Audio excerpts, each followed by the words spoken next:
இந்த வீடியோவில் நம்ம ஃபிஷ் பக்கோடா ரெசிபி தான் பார்க்க போகிறோம். அதுவும் இந்தியன் ஸ்டைலில். இந்த ஃபிஷ் பக்கோடா வந்து நிறைய இந்தியன் ரெஸ்டாரண்ட் அண்ட் பாகிஸ்தானி ரெஸ்டாரண்ட்டில் வந்து நான் இங்கே கேனடாவில் பார்த்துருக்கேன். இது வந்து என்னோடய ஹஸ்பண்டோட one of the favourite dish. So அதான் வீட்டிலே ட்ரை பண்ணலாம் அப்படின்னு சொல்லிட்டு நான் ஸ்டார்ட் பண்ணியிருக்கேன். ஸோ இதுக்கு வந்து நான் பாஷா ஃபிஷ் தான் வாங்கியிருக்கேன். ஏன்னு பார்த்தீங்கன்னா அந்த பாஷாவில் வந்து அவ்வளோவா ஸ்மெல் இருக்காது. இது அப்படியே வந்து மீட் மாதிரி தான் இருக்கும் பார்க்க.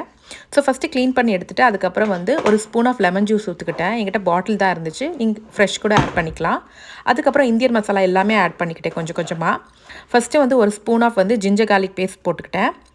அதுக்கப்புறம் வந்து கொஞ்சம் வந்து சில்லி பவுடர், அது வந்து உங்கள் காரத்துக்கு ஏற்ற மாதிரி நீங்கள் போட்டுக்கோங்க. அண்ட் கலர் வேணும்னா நீங்கள் காஷ்மீரி சில்லி பவுடர் கூட ஆட் பண்ணிக்கலாம். அதுக்கப்புறம் ஒரு ஸ்பூன் ஆஃப் வந்து தனியா பவுடர் யூஸ் பண்ணிக்கிட்டேன். அதுக்கப்புறம் ஒரு spoon of chicken 65 masala. Next வந்து கொஞ்சமாக மஞ்சப்பொடி, அதுக்கப்புறம் தேவையான அளவு உப்பு. மோஸ்ட்டாக இந்த ரெஸ்டாரண்ட்டில் வாங்குறதுலாம் பார்த்தீங்கன்னா அதில் வந்து கஸ்தூரி மேத்தி போட்டிருப்பாங்க. ஸோ நானும் வந்து ஒரு கைப்பிடி போட்டுக்கிட்டேன். அது ரொம்ப ஃப்ளேவர்ஃபுல்லாக இருந்துச்சு. இதெல்லாம் போட்டு நல்லா மிக்ஸ் பண்ணிக்கிட்டேன். அதுக்கப்புறம் பைண்டிங் ஏஜென்ட்ஸ் தான். அதுக்கு வந்து நான் என்னெல்லாம் யூஸ் பண்ணிக்கிட்டேன்னா கார்ன்ஃப்ளவர் ஒரு ஸ்பூன், அதுக்கப்புறம் ஒரு ஸ்பூன் ஆஃப் மைதா, அதுக்கப்புறம் ஒரு ஸ்பூன் ஆஃப் வந்து பேசன், அதாவது கடலை மாவு. இந்த மூணையும் போட்டு நல்லா மிக்ஸ் பண்ணிவிட்டு ஒரு 10 to 15 மினிட்ஸ் வந்து அதை அப்படியே மேக்னேட் பண்ணி அப்படியே வச்சுட்டேன்.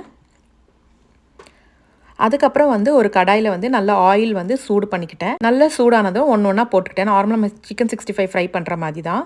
இதை வந்து நம்ம ஸ்லோவாக வந்து குக் பண்ணணும். அப்போ தான் வந்து அது பேர்ன் ஆகாது, உள்ளவும் நல்லா குக் ஆகிருக்கும். ஸோ அந்த மாதிரி ஒரு ஒரு பேட்சாக போட்டு எடுத்துக்கிட்டேன். ஸோ ஃபைனலாக பார்த்தீங்கன்னா உள்ளே நல்லா சாஃப்டாகவும் வெளியில் நல்லா க்ரன்ச்சியாகவும் சூப்பராக வந்திருந்தது. இது ரெஸ்டாரண்ட்டை விடவே நல்லா இருந்தது, பிகாஸ் நம்ம இந்தியன் ஸ்பைசஸ்லாம் போட்டனால. ஸோ நீங்களும் வீட்டில் ட்ரை பண்ணிவிட்டு உங்களோட ஃபீட்பேக்கை சொல்லுங்கள்.